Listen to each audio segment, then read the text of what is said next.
Hi there, guys. My name is Mrs. Payne. I'm the Curriculum Director for Creative Digital Media, otherwise known as CDM. This department also includes A-Level Photography, A-Level Art, and EPQ, which stands for Extended Project. Now, in today's video, I'm going to be talking about Unit 3, Create a Media Product, which is part of the Level 3 Cambridge Technical in Digital Media, a unit you will complete in Year 12. Now, firstly, here's an overview of Unit 3. It is 60 guided learning hours and is a mandatory coursework unit for the extended certificate, which is worth 1 A-level, or the diploma worth 2 A-levels. Now, for this unit, we have a brief, and the brief is to create a new Sheffield-based magazines. Students have the choice of what genre of magazine they want to make. Popular genres that students have decided to complete in the past have included music, sport, photography, fashion, or advertising a local business. Therefore, pick a genre that is feasible and you have an interest in. Your aim is to create 4 pages for this original new magazine for a Sheffield audience that will include creating the front cover, the contents page, and the double page spread, which is the main article that will be featured in your intended magazine. In regards to skills you will develop on this unit, it will heavily include graphic design, photography, and you'll also be the editor and responsible for any text featured in your magazine. The programs that you will use in order to produce this will be Adobe Photoshop to create and edit the features and visuals of your magazines, and also Adobe InDesign, which is a desktop publishing program, industry standard, where you will use it to lay out the different features that you've designed in Photoshop and also Illustrator. You will also use DSLR cameras and a range of lenses for your photographs. In regards to working with a client, this could be, for example, if students decide to do a music-based magazine, the client would be the band or the artist. They would be interviewed for the double page spread article, and they'd also be part of the photo shoots. In a really good way, clients who students work for end up using the magazine for their own promotional purposes.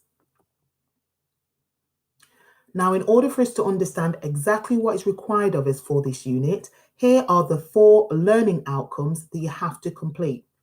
So starting with learning outcome 1, this is your ideas section. So this is where you will create a proposal outlining exactly what you want featured in your magazine, how and where you would advertise and distribute it, what demographics you want to target.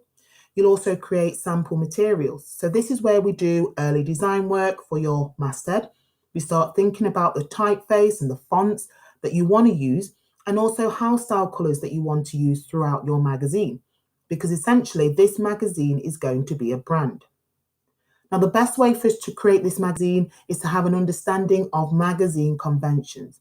So we'll spend a bit of time together learning the different magazine conventions and where they're placed in magazines. For learning outcome 2, this is your planning section. So this is where you're out, you're about, you're seeking permissions from models, your band, or whoever your client is. You're also doing recce's of areas where you're wanting to take your photographs that are going to be featured in your magazine. This is also where you finalize your typeface and fonts and the graphics that you also want to be featured in your magazine. You'll also plan and organize your own photo shoots, and you'll also complete weekly production schedules. So you'll be in control as to when you complete certain tasks and show how you organized your time. LO3, this is where we're in production. So after being out and about, taking your photographs, interviewing your client, this is also where we're using Photoshop and InDesign and also Illustrator to create the features of your magazine. LO4, this is the last stage and the post-production stage. So this is where you're making the final touches to your magazine, the graphics, the text, and the photos. You're acting on client feedback. So you'll be expected to give your magazine to whoever your client is, getting some feedback from them in regards to improvements, and then acting on that feedback. We will end this unit with an evaluation. So this is where you evaluate how successful you feel you've been in meeting what you've outlined in your proposal from LO1, appealing to your target audience and fitting the genre of your magazine. Lastly, We can also see what grade each learning outcome is worth. To work towards the distinction for this unit, you can see what grade you need to achieve in each learning outcome to work towards this grade. Thank you very much for listening to my talk today about Unit 3, Create a Media Product, for the Cambridge Technicals in Digital Media course, which is part of the CDM Creative Digital Media Specialism. My name is Mrs. Payne. If you have any further questions regarding this unit, you can contact me at apayne@utcsheffield.org.uk.